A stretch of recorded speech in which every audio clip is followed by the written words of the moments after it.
Hello everyone, this is part 15 of What If Naruto Was the Hollow God, and I hope you guys enjoy this video and to like, to subscribe, and check out the playlist, to see more comment down below. Now let's start the intro. They call me a god. They call me a god. They call me a god. With his red Susanoo activated, Itachi was slowly walking towards Sasuke, who was standing at the base of the broken wall of one of the buildings, with his back pressed to it. Sasuke was beaten up, and out of chakra. Even the seal Orochimaru placed on him over 3 years ago was destroyed by Itachi just few minutes ago, so Sasuke is helpless. As he was standing and looking at the approaching Itachi, Sasuke's legs were shaking in fear of death. Itachi looks even worse than Sasuke, even though he was not as beaten as Sasuke is. He can barely see, and is spiting blood from his mouth. He is covered by his Susanoo, and is stumbling towards Sasuke, muttering how Sasuke's eyes are his, while his right hand is pointed at Sasuke, sort of like he is trying to carve out Sasuke's eyes. Just as he was able to get to Sasuke, and before he can touch him, the Susanoo roared, and then disappeared, while Itachi touched Sasuke's forehead, and then stumbled forward, while his fingers trailed down Sasuke's cheek. Itachi fell forward, his head hit the wall, and then he fell on the ground next to Sasuke. He was dead. XXX. Some distance away from the battle, Zetsu's upper half was sticking out from the ground.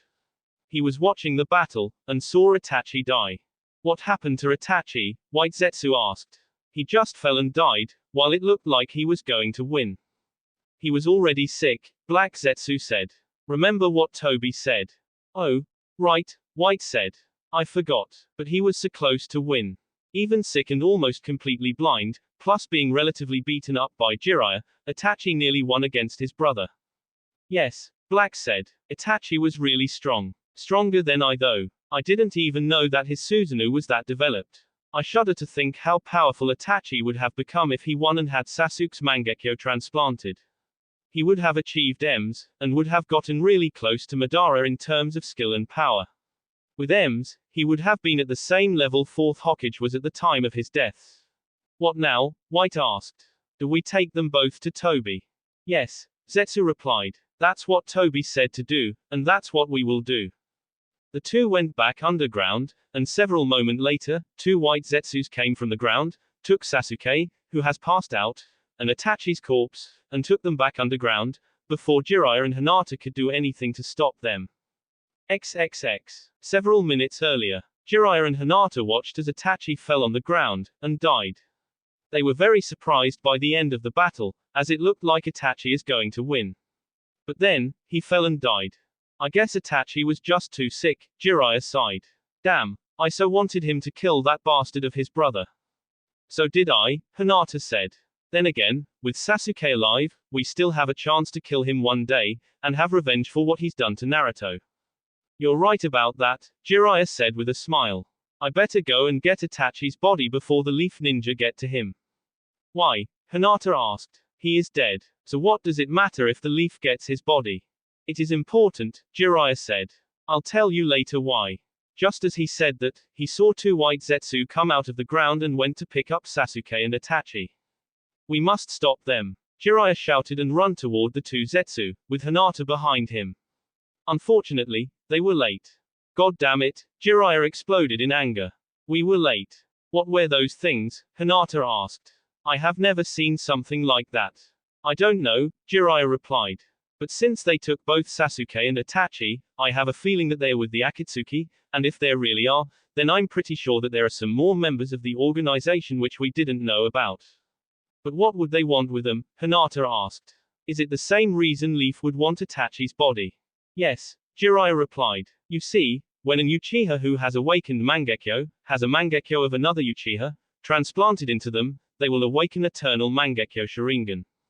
It has all the powers of the regular Mangekyo, but no weaknesses, like sight loss. The only Uchiha who ever had EMS, was Madara, and I'm sure you heard how powerful he was. Since Itachi is dead, that means that Sasuke can have Itachi's eyes transplanted into him, and awaken M's. He will be very hard to deal with if that happens, and that's only because he isn't that skilled to begin with. Itachi on the other hand. If he survived and had Sasuke's eyes transplanted, he would be invincible. Hinata was surprised and shocked to hear this. Up until that moment, she always believed that her clan's Byakugan is rival to the Uchiha's Sharingan, just like her clan and the rest of the world believes, but now that she knows the true extent of the Sharingan, she feels like her clan's dojutsu is not even close, and that Sharingan is overpowered. What are we going to do now? Hinata asked. If those things are with the Akatsuki, and they transplant Itachi's eyes into Sasuke, then they will most likely want Sasuke to join them, so even if Itachi is dead, the Akatsuki will still have an Uchiha. Then there is a fact that we don't know how many members the Akatsuki has left, nor who they are. Jiraiya shook his head. I have no way to track them down, he admitted, surprising Hinata. Even with the Sage mode, I completely lost track of them the moment they entered the ground and disappeared, which means that they could be anywhere and I don't even know where to start looking for them. I don't even know if they are still here in the Rain Village, though I highly doubt, as I have already discovered that they are using this place as HQ, which means that the remaining members will probably go somewhere else.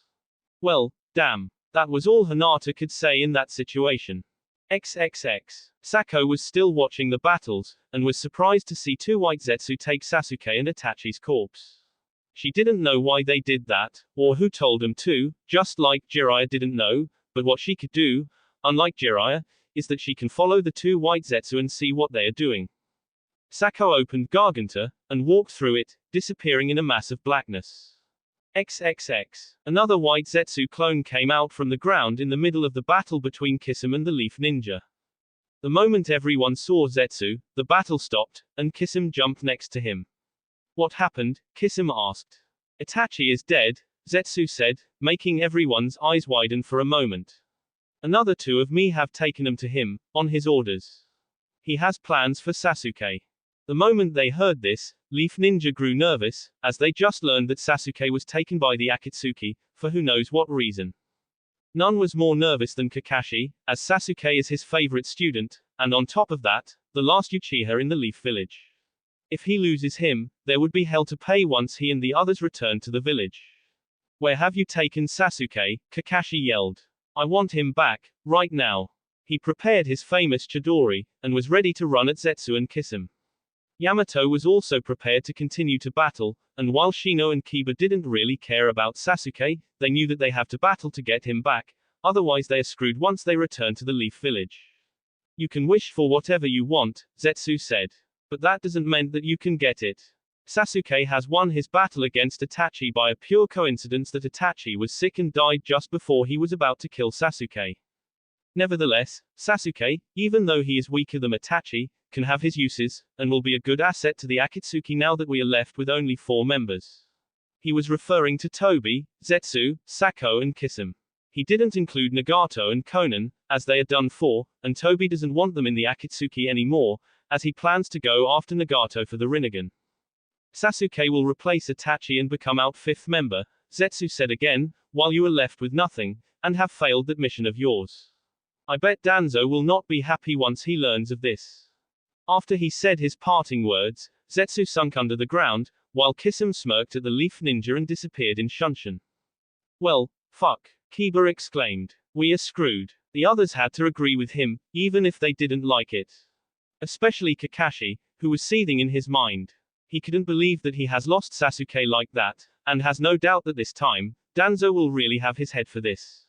XXX. Back under the Rain Village, Zetsu just appeared in front of Tobi, with Sasuke and Itachi, who he dropped on the floor. Are you going to personally perform the transplantation? Black Zetsu asked. Yes, I will, Tobi replied. It's not like we have someone who can do it, and I don't feel like putting some medic ninja under genjutsu to do it.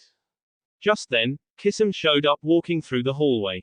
He was looking beaten up, but was mostly fine. The majority of his wounds are from Jiraiya, as the other Leaf Ninja didn't do much damage. What now? He asked. How are we going to proceed with the plan?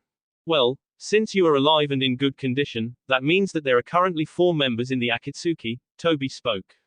I will have Sasuke join us after I have a talk with him, and do something for him. That will be 5 of us, and if my plan works, Kabuto will become 6th member.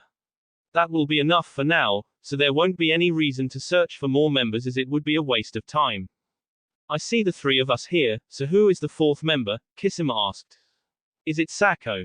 Yes, Tobi said. I doubt Konan and Nagato will stay after Pain's defeat by Jiraiya, so they are no longer important. Now, while I don't trust Sako, and find her unnerving, she is powerful and I can't dispose of her until the time is right, and until I find out why she makes me so unnerved.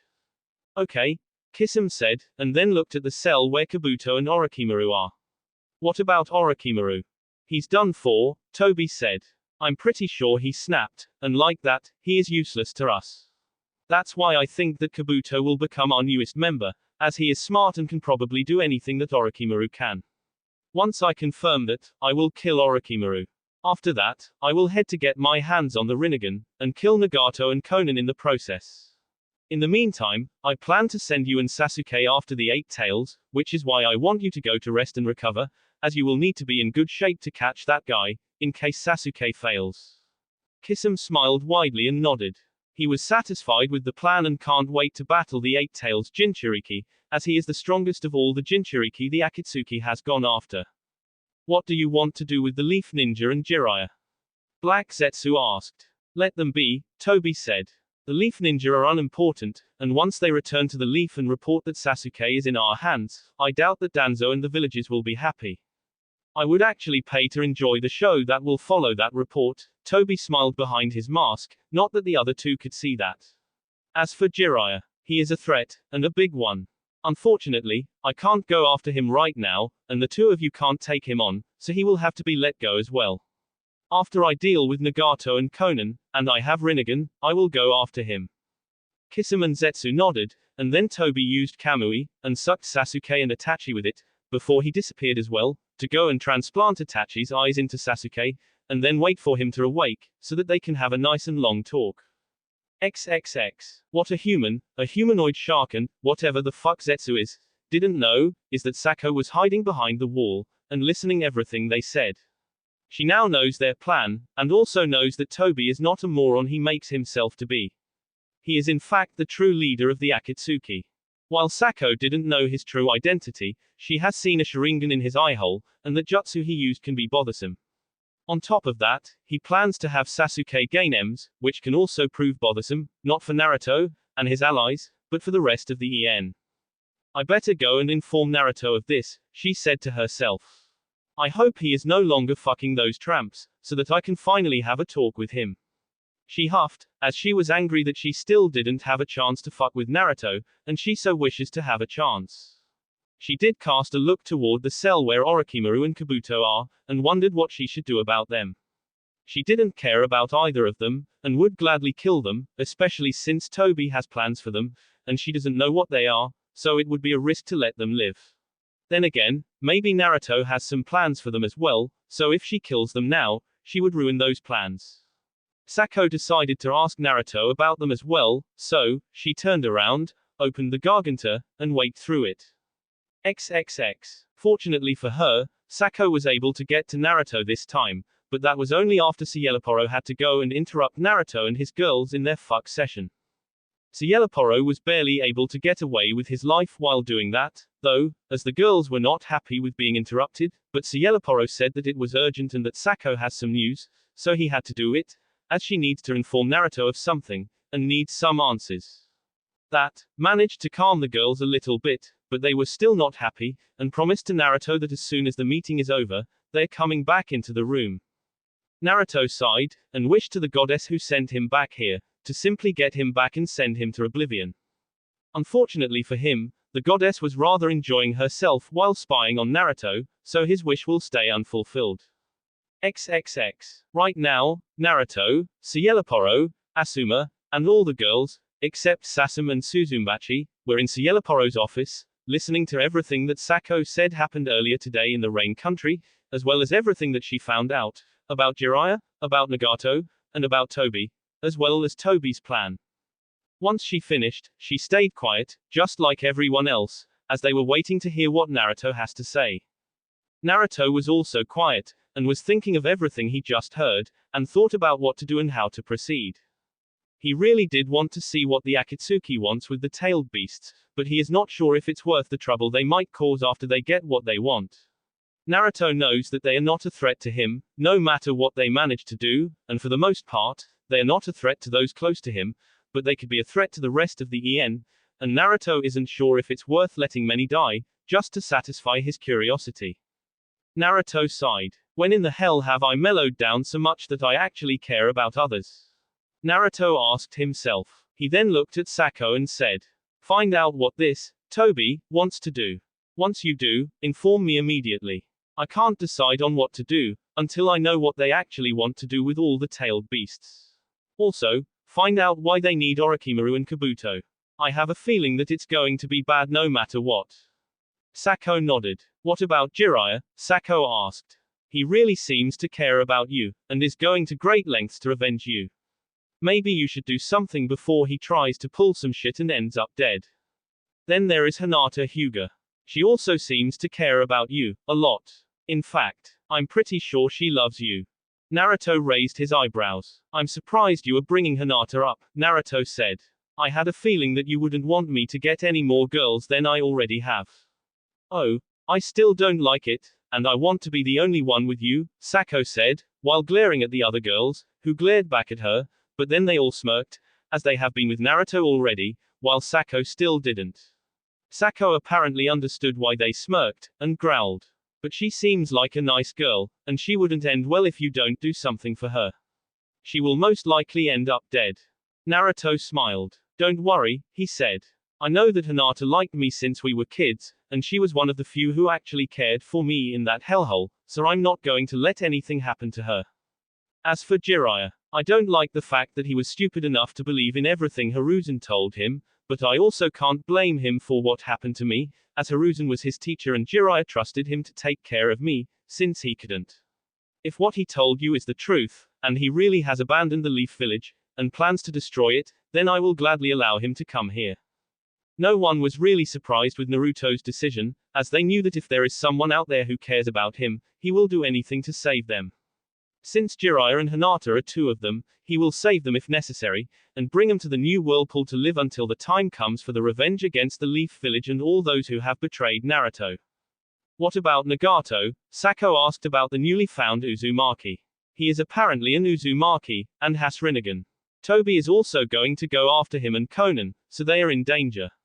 Do you want to do something about him?" Naruto thought about it for a minute, and then said, "Find out where Nagato and Konan are, and once you do, inform me, so that I can go there and talk with them. Depending on how the conversation goes, I'll decide on what to do with them." Sako nodded, and since the meeting was over, she was about to ask Naruto to go to his room and have some fun, but then she remembered that she has to hurry and find out what Tobi is planning, and to find out where Nagato and Konan are, which means that she doesn't have any time to waste. With an angry growl, Sako turned around and walked out of the room, leaving behind a bunch of confused people, who wondered what the growl was all about. Danzo was angry, no, fuck that, he was beyond angry, he was pissed, and was about to start spitting fire. Right now, he was seating on his Hokage chair, behind the desk, and glaring at the ninja in front of him. After 2 months of search, they were finally able to find Itachi and kiss him, and end up in battle against them. Itachi is dead, which is a good news, but Sasuke is taken by the Akatsuki, which is bad news. Very bad news. Then, there is a fact that Jiraiya has resurfaced after 3 years, and has become powerful enough to take on several members of the Akatsuki, and even defeat someone with the Rinnegan. As such, Jiraiya is a threat to the Leaf Village since he hates them for what they've done to Naruto. Before, he had no power to take on the whole village by himself, but now, with the Mastered Sage mode, he can take on what's left of the village, and come out on top. That, along with Sasuke being lost to the village, especially since he might get M's if the Akatsuki know about it and decided to give it to him, is enough to make Danzo want to rip out the throats of all ninja in front of him, and that's with his own teeth. "Explain to me, Kakashi," Danzo spoke. "How could you allow for something like this to happen? Not only that you and the others aren't capable to taking out even one member of the Akatsuki, even when he was weakened from his fight against Jiraiya, but you were also able to lose Sasuke, who is the last Uchiha to this village, and has great value, greater than all of you here combined. Then, with him lost, you decided to come back here, and didn't even try to apprehend Jiraiya. Tell me, are you all an incompetent imbeciles?" "Lord Danzo, look," Kakashi spoke. We really did everything we could. But it just wasn't enough. And the loss of Sasuke can hardly be blamed on us. He was fighting against Itachi alone, while we were fighting Kisame. We were occupied when two beings, of unknown origin, came out of the ground and took Itachi and Sasuke. We couldn't do anything. He then looked at Hinata and said. Hinata though, she didn't fight against Kisame, and she could have saved Sasuke, but she didn't. Everyone in the room looked at Hinata, who was calmly standing there and not saying anything. She knew what Kakashi just did. He pretty much accused her of treason so that he can save his own ass. She knew that, her teammates and Yamato knew that. Even Danzo knew that. Danzo spoke. What do you have to say for yourself, Hyuga? Hinata shrugged. I didn't fight Kisame as I knew that it wouldn't make any difference. She got raised eyebrows in return. He was much stronger than us, even while slightly weakened by Jiraiya. As such, I knew that even if I fought, it wouldn't matter. As for not helping Sasuke, I actually ran to get to him, along with Jiraiya, but we were too late. I can't be blamed to what happened to him, since it was Sasuke's own desire to fight Itachi alone, and Kakashi decided to leave him without backup he might need, in case something happens. Now Danzo turned his eyes at Kakashi, whose eyes widened at how Hinata turned everything back at him, and he started to sweat. What excuse do you have, Kakashi? Danzo asked. Sasuke wanted to fight Itachi alone, and I allowed him, Kakashi said. I didn't send any backup, as I didn't think it was needed. Itachi was weakened by Jiraiya, and I thought that Sasuke alone would be enough to win. It didn't even cross my mind that the Akatsuki would send someone to get the two of them after the battle was over. As for Hinata's words about us not being able to take out Kisame even if she was to fight, while that might be truth, we would still have higher chances if she fought, and not just stand with Jiraiya all the time, and not do anything. Hinata scoffed. You are lucky that Sako didn't fight at all, she said, getting raised eyebrows, since they didn't know who Sako was. She would have killed us all if she did. Who is Sako? Danzo asked. He suddenly had a feeling that he was not going to like the answer. She is a member of the Akatsuki, Hinata said. I first saw her with my Byakugan while Jiraiya was fighting the Akatsuki. He was fighting against Kisame, Itachi, Pain and Konan. Sako though, she was just standing there and not doing anything. When Pain was defeated, and Konan ran away, most likely to where the real Pain was, Kisame and Itachi stayed behind, and Sasuke and the others faced against them. Sako still didn't fight and didn't attack anyone. By then though, we have all lost sight of her, and she only showed up for a few moments while I was standing with Jiraiya. And did she say anything? Danzo asked. What can you tell me about her? Hinata thought for a moment, and was thinking if she should mention that the Uzumaki clan is back, but then she decided against it, as she wants them to have the element of surprise once the time comes for them to level the leaf to the ground for what they've done to Naruto. She didn't battle, so I can't say anything for her skills, Hinata said. But she had a lot of chakra, that's for sure.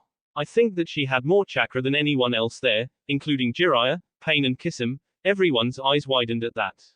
She was carrying a sword, so she most likely knows how to use it. And finally, she said that her name is Sako Uzumaki, and that she is half Uzumaki, like Naruto was. Danzo and Kakashi paled. They knew that if Sako is an Uzumaki, and she uses sword, she will be troublesome to deal with, as Uzumaki Kenjutsu was unbeatable. Then there is a question of how she feels about their village because of what happened to Naruto.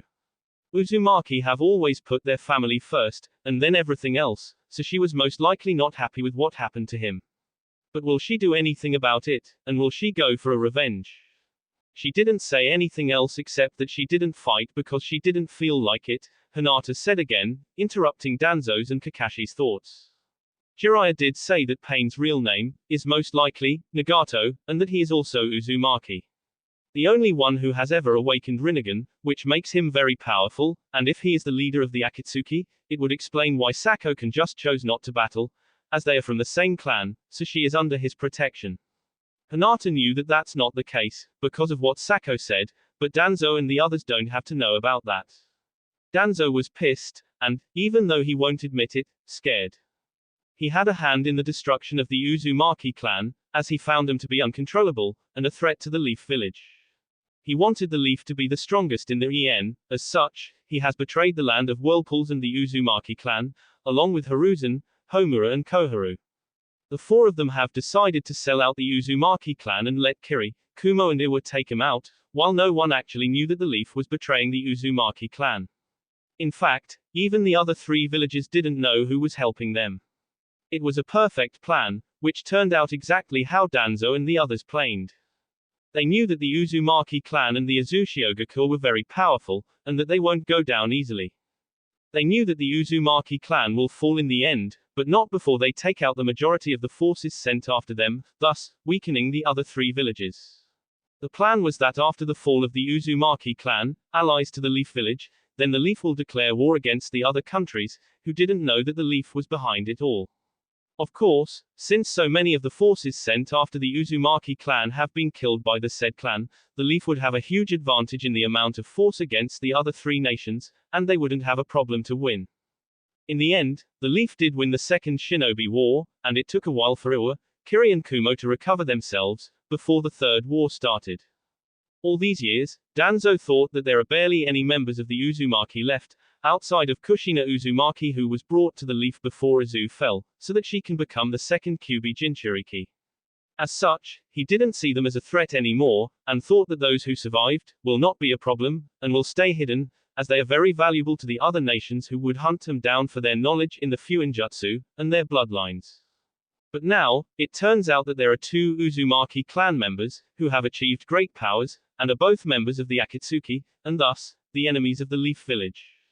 There is also a fact that the Leaf has decided to kill Naruto, the only Uzumaki left, which means that they no longer have any Uzumaki, thus, no one who can be used to seal Kyuubi into, as only Uzumaki clan member, even half-blood, can hold Kyuubi inside of them. Anyone else would die, as their chakra coils and bodies would explode. Danzo doesn't know how Nagato and Sako feel about Naruto. They are members of the Akatsuki, and were after the tailed beasts, including the Kyuubi, who was sealed inside Naruto, which might indicate that they don't care about Naruto, as he would have died if he was captured by them, and had Kyuubi extracted. But then, they are also Uzumaki clan members, and they always put family before anything else, and Danzo is not sure that Nagato and Konan even planned to extract the Kyuubi from Naruto. For all he knew, they could have only planned to bring him to the Akatsuki and have him become one of its members.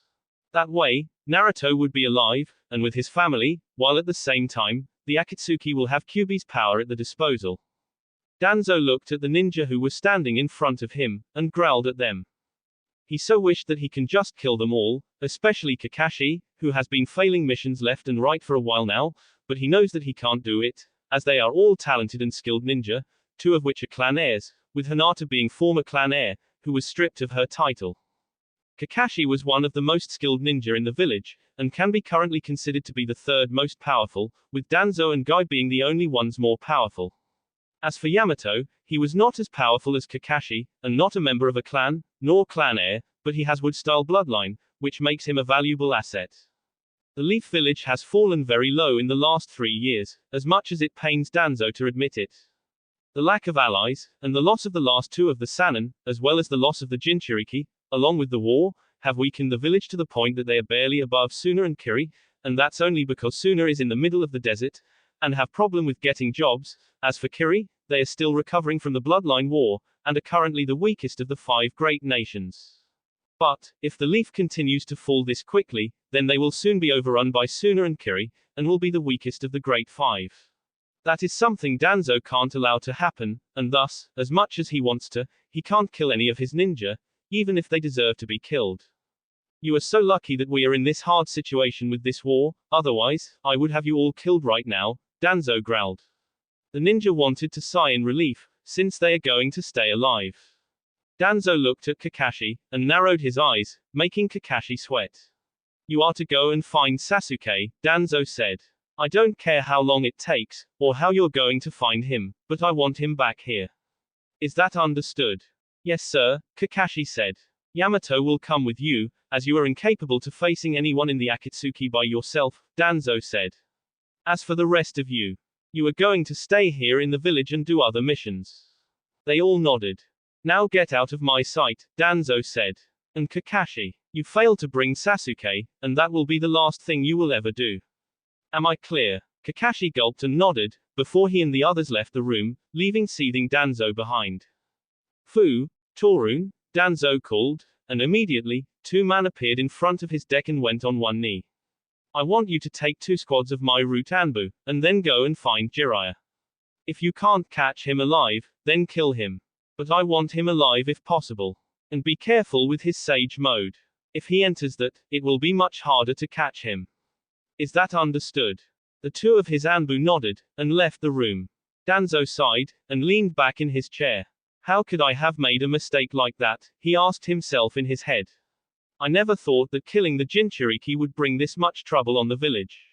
Who would have thought that in his short career he has made friends with the leaders of the countries and the villages, who would be willing to break the alliances just for him? It just doesn't make sense. Danzo continued to think about the mistakes he made 3 years ago, and how they came back to bite him in the ass in the end. XXX. Jiraiya stood in front of the great Toad Sage, along with the 2 Toad Sages, Fukasaku and Shima. He has just finished explaining to them about what happened in the Rain Village with the Akatsuki, about the appearance of the Leaf Ninja, about Sako, and how she said that the Uzumaki clan is back. After he finished with his story, there was silence, while the Toad Sages and the Elder Toad thought about it all, and what could it mean for everyone in the EN, now that the Uzumaki clan is apparently back. After a while, the Elder Toad spoke. For a while now, I have been having strange visions. Visions of a man whose power is so high, that it has never been seen before. Visions of a man surrounded by blood and destruction, and followed by many. Man who is even followed by dragons. As soon as he said that, the 2 Toad Sages and Jiraiya gasped.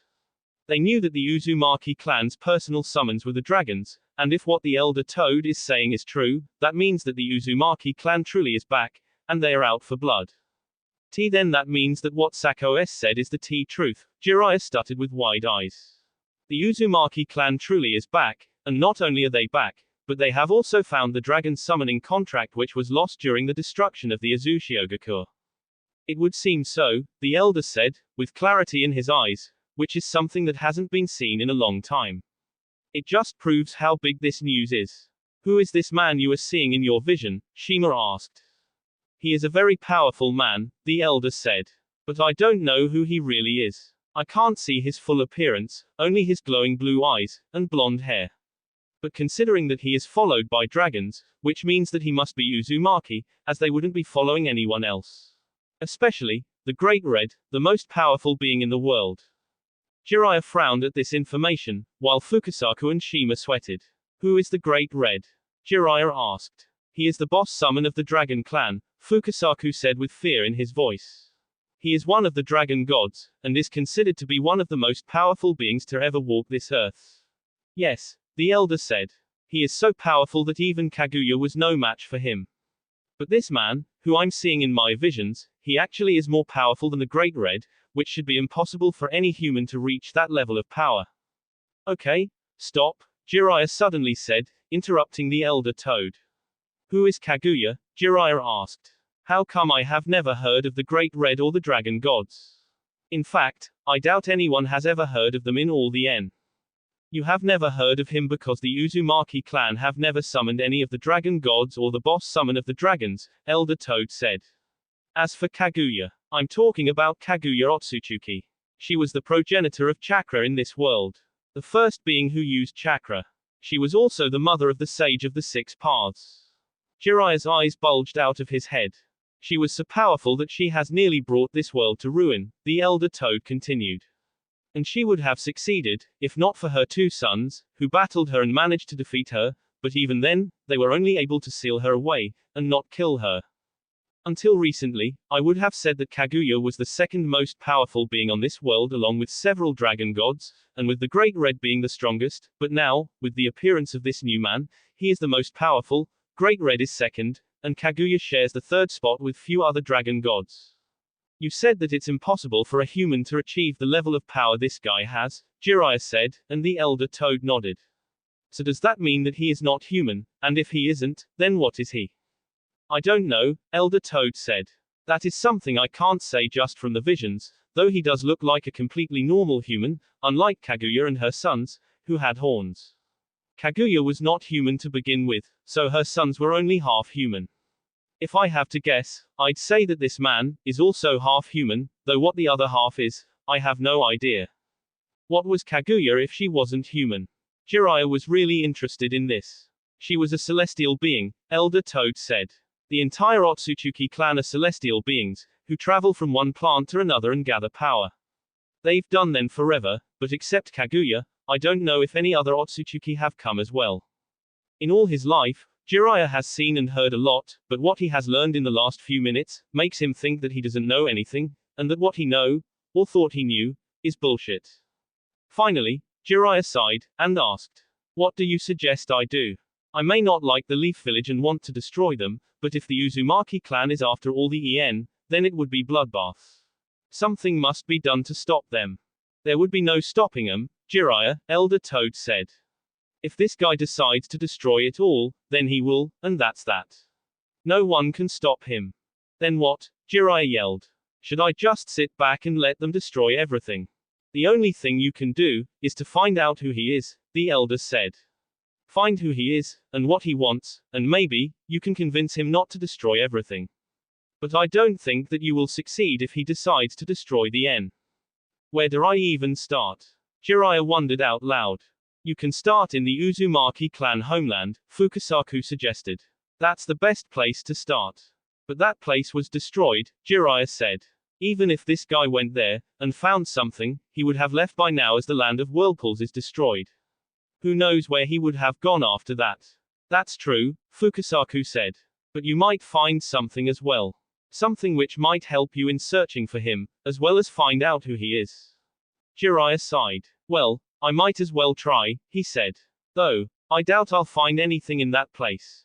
After that, he turned around to leave, and reverse summon himself back to the land of fire, when he heard Elder Toad's voice. "Be careful, Jiraiya," Elder said, getting Jiraiya's attention, as he turned and looked at the old sage. "This person who is apparently leading the new Uzumaki clan is dangerous and powerful beyond your comprehension. Do not try anything stupid, and whatever you do, do not antagonize him, because that would be the last thing you ever do." Jiraiya gulped, but nodded, and then left. "Will he be all right?" Shima asked the elder. "I don't know," the elder said. "It all depends on him, I guess." Shima and Fukasaku sighed, before they left the elder Toad's chambers, and went to do their own business. After the two small toads left, the elder thought out loud. "I hope you can make amends with the chosen one, Jiraiya, because if you fail, you are doomed, as he will not show you any mercy, even if he is your godson." Naruto finally caught a break from Shay, and has decided to walk around the village a little, and see how the things are. It has been 2 days since Sako informed him of what happened in the Rain Village, and ever since, he hasn't gotten any news from her, but he was not afraid for her, as he knew that she can take care of herself. As he was walking around the village, he couldn't help but admire everything that he achieved in the last 3 years, ever since he first came to the former land of whirlpools, which he now called New Whirlpool. The once ruined country has been rebuilt, in a new style, which is very well suited to house a large number of people on a smaller amount of space. The houses, which were built without the roof, and on top of each other, might have made some believe that they are apartment in a large building, but they are not, as there are 2 layers of walls between each house, instead of only 1 layer, like in the apartment buildings. Then there are many businesses which were opened in the meantime, and the people have started to live their new lives, which were much better compared to their old ones, regardless of where they used to live before they moved to the new Whirlpool. The ships which belonged to the Gatos company were brought to the new Whirlpool's harbor, and there they were mostly remodeled, while some were only fixed. They are now used by the former residents of the Wave Country, who have already started working in fishing for the seafood, both for the use of the people in the new Whirlpool, as well as for the shipping company Naruto started, which is exporting seafood to the other nations, mostly in those nations which are led by Naruto's blood clones, or the Spring Country, who is an ally, but not led by Naruto's blood clone. As of right now, the company is only exporting seafood, but Naruto plans to export other stuff in the future. What that stuff will be, is to be seen in the future, depending on how the country develops. Naruto has also decided that the name of the company will be the New Whirlpool Trading Company, but that will only be once the Uzumaki clan announce their return, and the fact that the land of Whirlpool was rebuilt, is announced as well. Until then, the company is to remain unnamed, which isn't going to be a problem, as all those who are trading with the company know everything about it. They are of course Naruto's blood clones and the countries they lead. Just like the import-export company was started, construction company was started as well, but it still hasn't started doing anything, and will not, until there is a suitable number of people who are educated in the construction, to be able to work for the company. Tazuna is currently in the middle of teaching people about bridge building, as well as house and apartment building. This company will be named the New Whirlpool Construction Company. Another thing that was done, was that the part of the island had the trees cut off, and then the land cleared, before the entire place was used to plan a vast orchard. The new trees are still small, and will take a while for them to grow, but that is something for the future as the land will be able to export fruits as well, once they start to grow in the large quantity so that it could be used by the new whirlpools, as well as the rest of the EN. Naruto found himself on the outskirts of the village, toward the forest, when his thoughts were interrupted by the sounds of shouting. He grew curious, and went to see what's happening. A minute later, Naruto came to a small clearing in the forest, where he saw several people fighting with each other. But before he could react and stop the fight, Naruto realized that they are just training, and that's why they are fighting. Naruto looked at the people who are sparing, and couldn't help but think of who they are, and the day they came to the new whirlpool. Flashback. Much to his relief, Naruto was allowed by his girls a chance to get out of his room, in which he was trapped for a while now, and was having shay with them.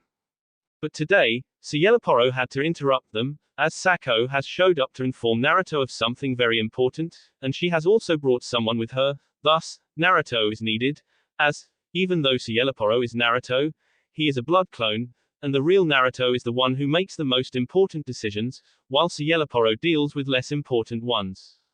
So, Naruto found himself in Sapporo's office, it's still called that, and not Naruto's office, since Sapporo is the one who spends most of the time there, and does the job, while Naruto relaxes, or does the legwork. Along with Naruto, in the room of Sapporo, Asuma and all the women and girls Naruto turned into hybrids, except Sasum and Suzumbachi. Sako was also in the room. Seeing that everyone is there, Naruto asked. So, what was so important, Sako?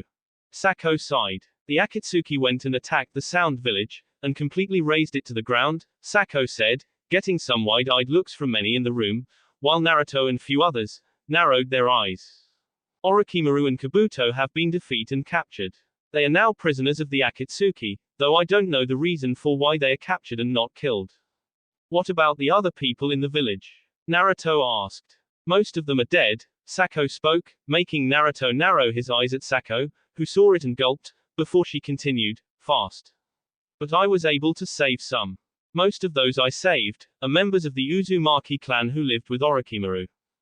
Naruto smiled at Sako, making her blush, and look away for a moment. Good job, Sako, Naruto praised her, making her blush even more. Who else did you save, and how many of the Uzumaki clan members are there? There are about a dozen of them, Sako said. And I was also able to save few others, who I believed have a potential to be strong, and of use to this village. I thought it would be a shame to let them die at the hands of the Akatsuki. Finally, there are few women who are not going to be fighters, but I couldn't let them die, after what they've been through. You did a good job, Sako, Naruto said once again. Now, bring them here. I want to see them all, and see in what condition they are, as well as what they can do, and what they expect from the future, now that they are free from Orochimaru.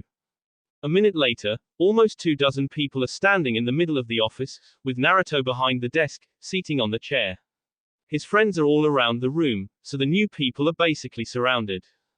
This situation made the new people nervous, as they didn't like to be surrounded like that, and didn't know what to expect. Among the group of people, one was standing in front of them all, and from the looks of things, he is the leader of them, or at least the leader of the Uzumaki in the group.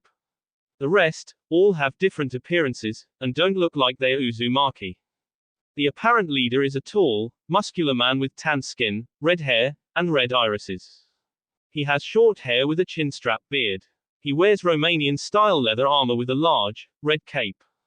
To Naruto, he looks like he has great physical strength, but for all he knew, it might be just for show, because in the world of superpowers, big muscles don't mean much. He carries a large broadsword. His name is Uzumaki Rider, and he is the leader of the Uzumaki clan who were with Orochimaru for years, because of the fact that he was one of the survivors from the Whirlpool country, and was the oldest and strongest of them. He is based on Rider from Fate Zero. The next oldest person among the Uzumaki clan doesn't appear to be an Uzumaki. Even his chakra is not that of an Uzumaki, but since he is with the Uzumaki clan, Naruto assumes he has some connection to them. The man is tall, appears to be in his early 40s, with blue hair, which has started to gray a little. He wears large brown cloak with a hood. The thing that surprised Naruto the most is that his left eye looks like a dojutsu, and from what he heard from Sako about how Pain's Rinnegan looks like, Naruto would guess that this guy also has Rinnegan, but only in his left eye. His right eye is normal indigo color. The next thing strange about him is that he is carrying a long staff, with a large drill on the tip. Naruto has never seen a weapon like that, and it's strange to him, and he doesn't know how it's even used. What is very noticeable to Naruto is that this guy is strong, very strong, and his power feels weird. His name is Simon. He is based on Simon the Digger from Gurren Lagann. Next to Simon stands a woman in her 20s. She wears a black and red flame patterned bikini top with black shorts, a white studded belt, and tight high white boots with red pattern at the soles. She also wears a dark maroon jacket, which she leaves unzipped. She has thigh-length red hair, which is tied in a ponytail with bangs hanging on the right side, large amber eyes, a curvaceous figure, a big butt, and very large but only partially covered breasts. Finally, she wears 2 yellow chopsticks that keep her hair up. Naruto feels the same type of power he feels from Simon, but not nearly as powerful. Her name is Uzumaki Yoko, and she is Simon's daughter. She is based on Yoko Littner from Gurren Lagann. The next person Naruto noticed is a weird one. It was a guy, with long dark red hair, shark-like teeth, and red-framed glasses. He also has chartreuse phosphorescent eyes. His attire consists of a vest, gloves, a red and white striped bow around their neck, and red and black 11-centimeter, high-heeled ankle boots and black pants. To anyone who looked at him, they would never even think of him being an Uzumaki, but Naruto can sense that he is an Uzumaki, partly anyway. His teeth remind Naruto of Zabuza, and he knows that all 7 swordsmen of the mist have shark-like teeth, which suggests to Naruto that he might have some blood of some former swordsman of the mist. Then there is another thing which seems similar to Naruto. The guy's aura feels a lot like Orochimaru, pretty much as deranged as the Sanins, which makes Naruto think that the two are related in some way. His weapon of choice is a scythe, which he has strapped on his back. His name is Grell. He is based on Grell Sutcliffe from Black Butler. The next two are a male and a woman. The man has the appearance of a middle-aged, handsome-looking man with long crimson hair that is tied in a loose ponytail with a black hairband. His eyes are light blue, and wears white suit, with black insides, and golden buttons, along with golden linings on the edges of the suit. Finally, he has a small beard on his chin.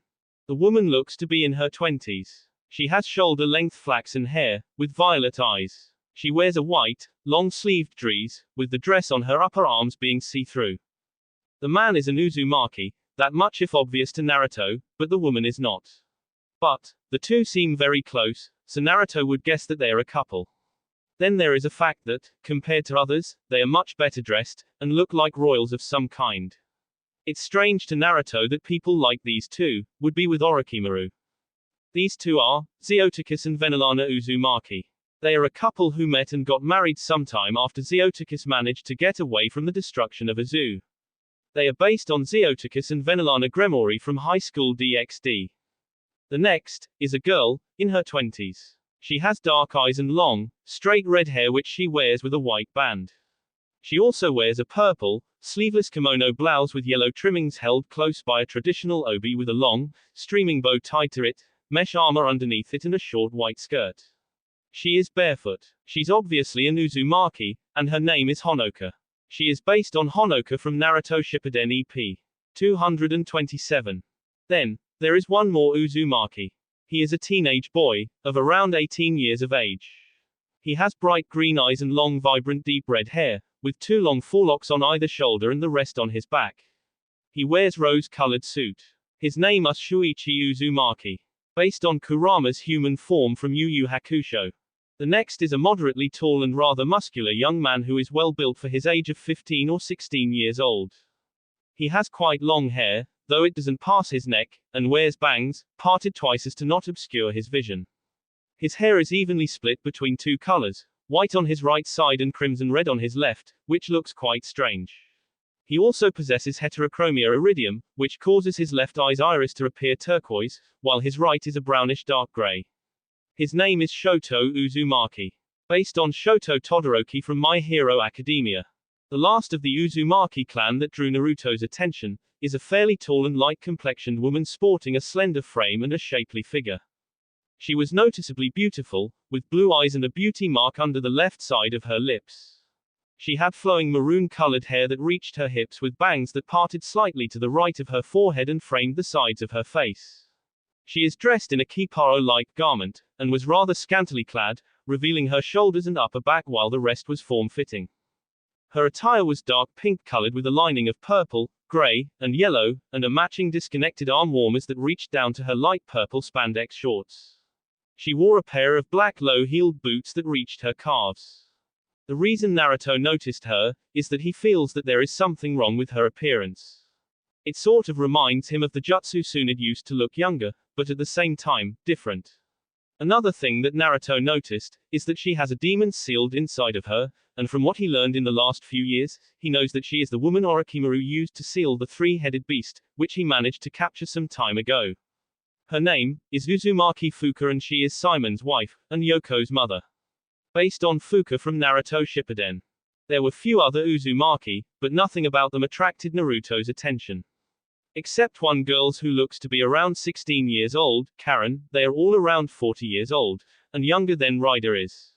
Then there is another group of people, and these ones are not Uzumaki. One is a really big guy, with wild orange hair.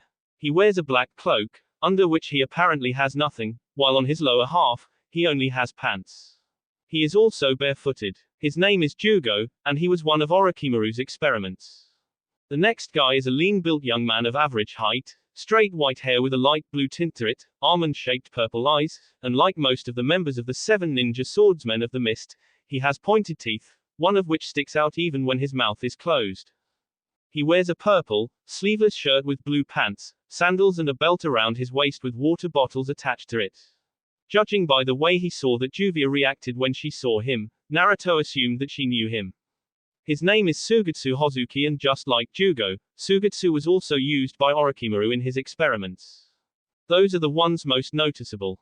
The remaining ones are few women who are not of the Uzumaki clan, and seems to be in a worse state of health than the other people in the group. Naruto wasn't sure, but considering what Sako said earlier, and what the women are wearing, as well as the fact that they are all quite young and beautiful, Naruto would guess that they were all used to pleasure the Oto ninja. It made Naruto angry just to think about that.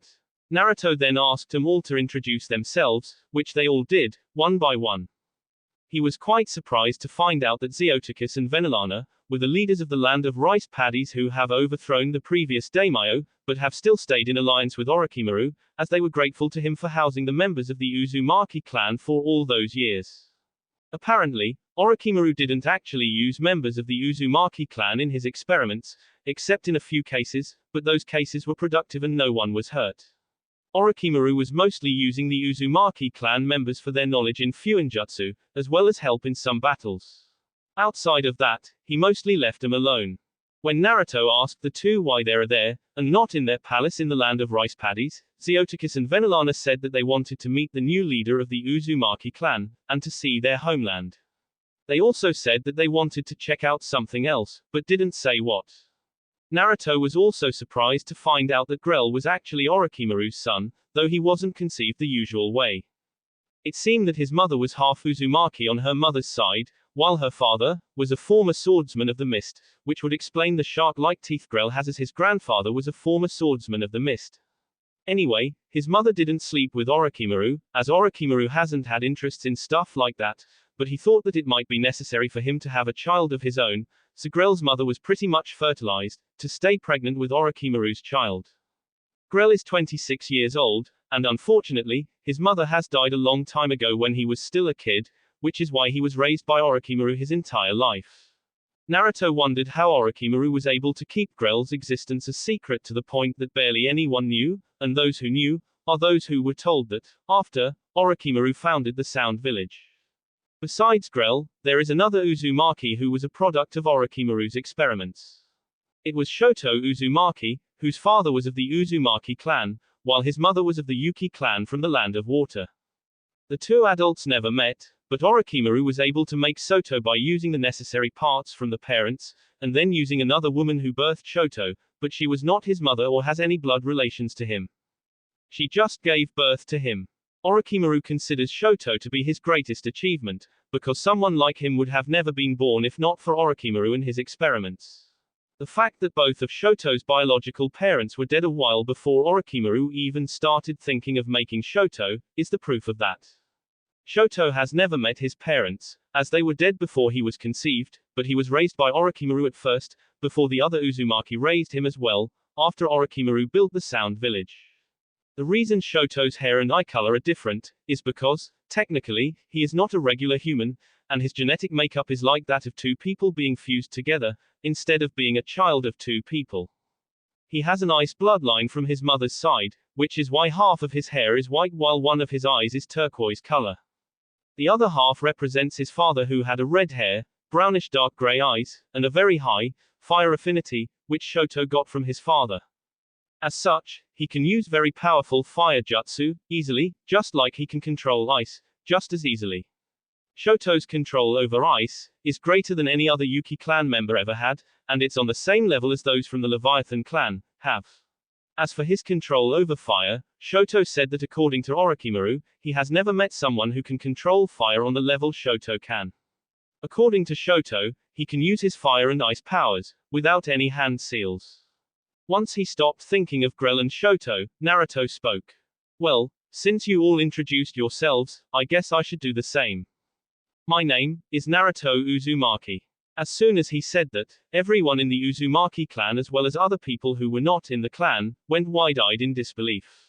They couldn't believe that the man seating in front of them is an Uzumaki, especially Naruto Uzumaki, as they have heard about him and know that he was executed by the Leaf Village. It makes them wonder if this was some joke, but if it's not, then they have no idea how he is alive, when he should be dead. Yes, I really am Naruto Uzumaki, Naruto said, seeing the looks on everyone's faces.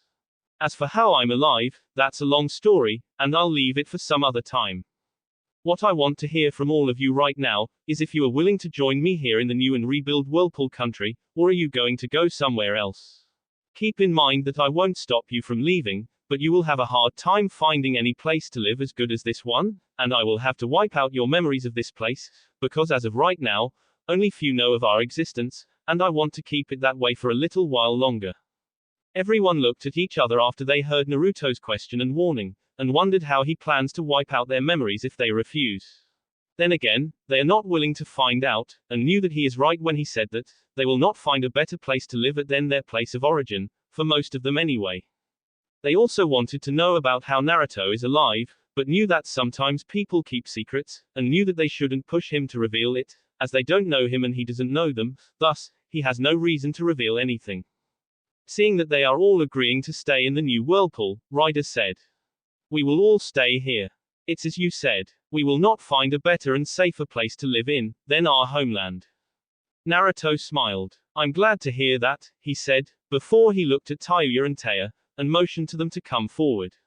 The two girls did, and soon enough, they were recognized by most of the Uzumaki clan members. Tayuya, Taya, Ryder shouted with wide eyes. What are you doing here? What happened to you? I thought that you two are dead, as you never returned to the Sound Village. Tayuya shrugged at Ryder and said. Naruto saved me after that mission Orochimaru sent me and the others from Sound 5 to bring Sasuke Uchiha to the Sound Village. The others were killed, and I was buried under the rubble of trees. I would have also died if Naruto didn't find me and saved me. From then on, I was with him all along. I was actually the first person to join him on his quest. As for me, Taya spoke, and everyone looked at her. I joined him after Orochimaru sent me to deal with Naruto and the Fuma clan. I fought and lost against Naruto, and he offered me to join him, so I did. He was much more interesting than Orochimaru, not to say infinitely stronger, so I figured I would be better with him. Oh, you wound me, Taya, Naruto whined, drawing the attention on himself. And here I though you joined me because you liked me and not because I whooped your ass. Taya stuttered for a while, making everyone laugh at her crimson face. She puffed her cheeks and looked away. She will get back to Naruto for embarrassing her like that. Well, since you accepted to join me, then you might as well settle down in your new houses, Naruto said, while looking at Tayuya and Taya, and then told them. The two of you will take them to their new accommodations, and show them around the village. Show them where they can train as well, since I'm sure some of them would want to. Also, after they settle down, I want Tsunade to give you all a checkup. Tsunade nodded, but everyone else looked at Naruto in confusion. You've lived with Orochimaru for a long time, as such, I want to make sure that you are all in perfect condition, especially those of you who have had a not so nice stay in the Sound Village. Here he was looking at the former Shei slaves, who looked at the ground in shame. Tayuya and Taya walked towards the door, while the others followed him out. Before they left though, Naruto was heard again. Sugetsu, Naruto called, getting the attention of the white-haired teenager, who stopped and looked at him. Stay behind, I want to talk to you about something. Juvia, you stay as well. The two stayed behind, along with Cielaporo, while everyone else left the office, to do the job. Once there was only 4 of them left in the room, Naruto cast a look at Sugetsu, who started leaking water as if sweating, as he didn't know what he might want from him. From what you said earlier, I figured that you want to be one of the swordsmen of the mist. Is that right? Sugetsu nodded. Well, it's more like I want to collect and wield all the 7 swords, Sugetsu said. I am not all that interested in being a swordsman of the mist, as I have left that place a long time ago, and have no connection to it.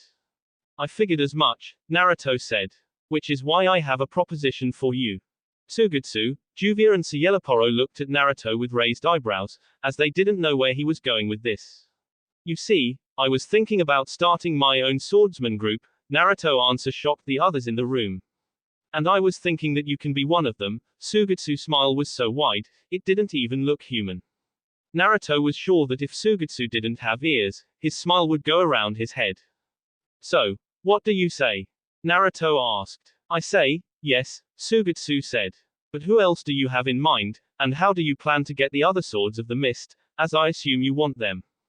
I plan to get them in time, Naruto said.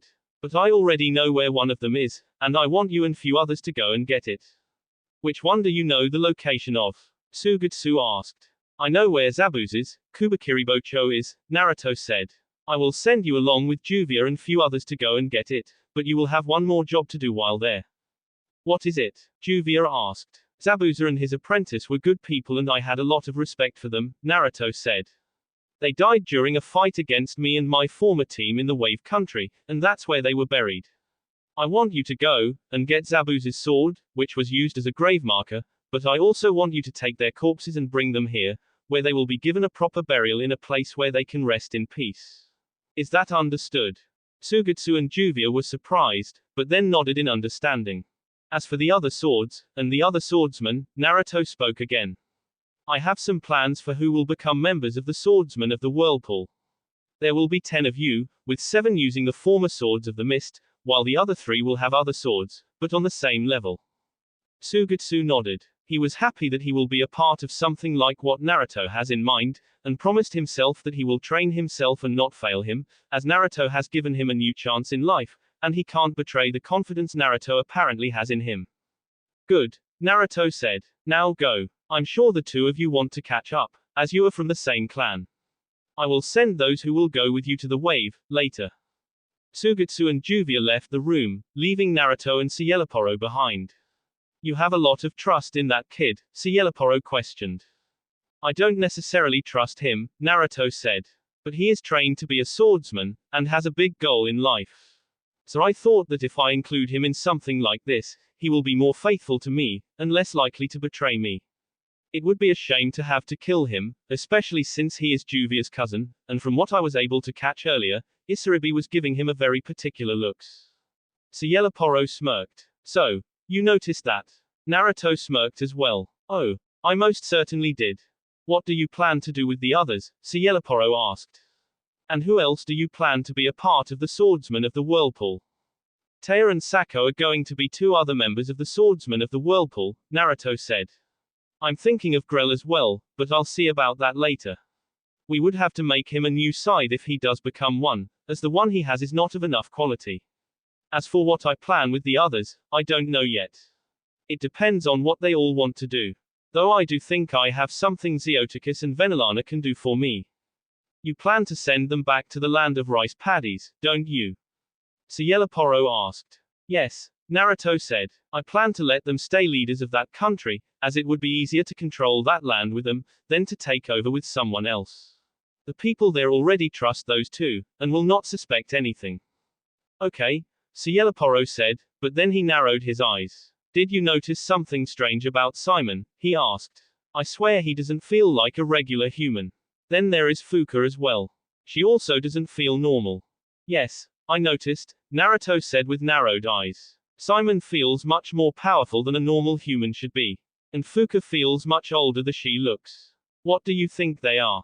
Cielaporo asked. I'm sure that Fuka is a regular human, Naruto said. But she must have something special about her that gives of the feeling I'm getting. As for Simon, I'm not sure. I've never felt another person like him. I guess I'll have to do some research about him. Maybe I'll ask the dragons. They might know something. Cielaporo nodded. After that, Naruto stood up from the chair, and walked out the door, leaving Cielaporo behind. Flashback end. Ever since, the new residents of the new Whirlpool have been settling down in their new life. The very next day after they arrived, Naruto sent Isaribi, along with Juvia, Inari and Sugetsu, to get Zabuza's sword, and to get Zabuza's and Haku's bodies, so that they can be properly buried in the new Whirlpool. He sent Inari with them as he knows where the graves are, while Juvia was sent as she knows Sugetsu. Naruto sent Isaribi because he noticed that she seems interested in Sugetsu, and decided to see what will happen if he puts them together on a mission. On that same day, Naruto talked with Zeoticus and Venelana, and told them of his plan to take over En and make it into an empire. It was a risky move, as he has just met them, but he had to do it, so that they would agree to go back to the rice fields country and continue to rule it as daimyo, while being under his command. Since he has told them his secret plan, Zeoticus and Venelana revealed to Naruto that they had a son during the destruction of Izu, and that he was sealed under the vault along with Mila Uzumaki and many other children. Naruto told them that he knows about that place, and that the seal should be released in another 20 years, but that he hasn't tried to break inside of the room, as he wasn't sure if he would damage something. The couple was grateful to Naruto for now trying to force his way into the secret room, as they weren't sure what would happen if he did. As for the others, they all went through a thorough checkup with Tsunade and Sakura, and after they were released, they started their new lives. Except those women who were used as Shei slaves, all the others were trained to be warriors, so they all agreed to become ninja of the new Whirlpool, but they all had different skills, and different desires, and so they did different jobs. Karen Uzumaki joined the hospital, and trained to become medical ninja, as she already had some skills in healing and has a special bloodline which allows her to heal others with her blood. She started to train under Tsunade along with Sakura. Grell got along well with Taya, as they knew each other since before, and they both use weapons in a fight, so they spar together from time to time, when Taya was not occupied with Naruto, that is.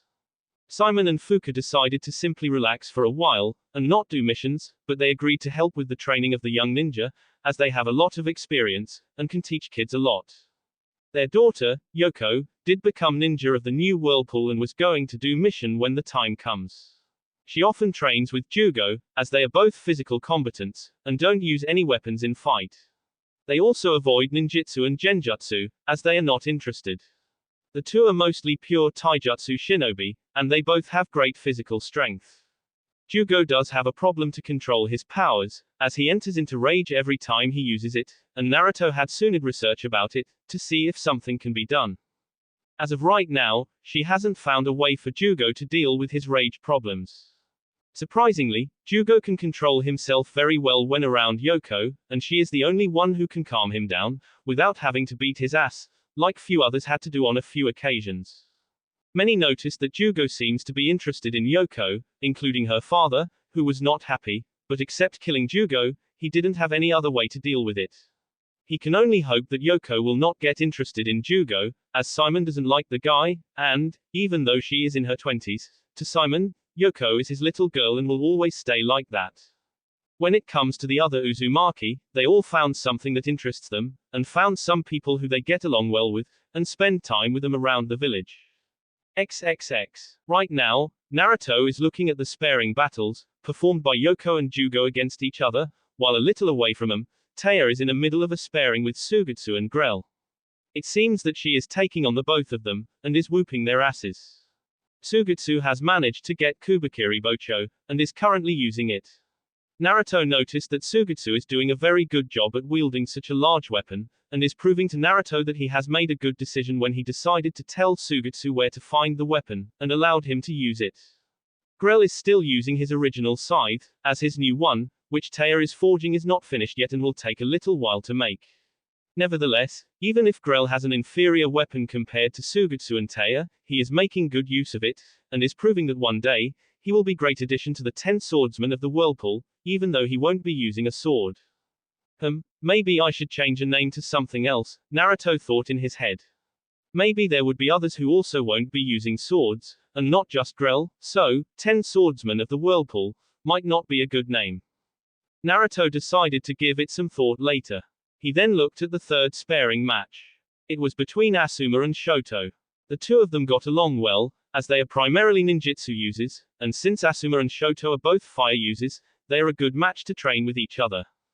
Unfortunately for Shoto, Asuma is not an ice user, so he can't help him with that, but Asuma does have wind affinity, as well as fire, and since wind is a part of ice bloodline, he can help Shoto to train his wind affinity. As for Shoto's water affinity, Isaribi has been helping him from time to time, with Juvia and Sugetsu giving some pointers. Ice bloodline training would have to wait though, as no one in the new Whirlpool has ice bloodline, but Naruto did send a message to Seraphal, and asked if she can send some scrolls with ice jutsu, so that Shoto can train, along with some pointers on how to improve his control. Seraphal was more than happy to do it. For a moment, Naruto thought to reveal himself, and join in the training, but he knew that he wouldn't be able to teach them anything, as his powers are far too high for all of them except Taya and Asuma, and even then, he can only help those two in learning to use their hollow powers. But, since the others don't know about the fact that Naruto is not fully human, and that those close to him are not humans either, he can't help anyone with training as long as there is someone else around. So, Naruto just turned around and walked away from the sparring matches. None of the participants ever noticed he was even there. That will be it for this video. If you want more, comment down below, like, subscribe. And see you guys later.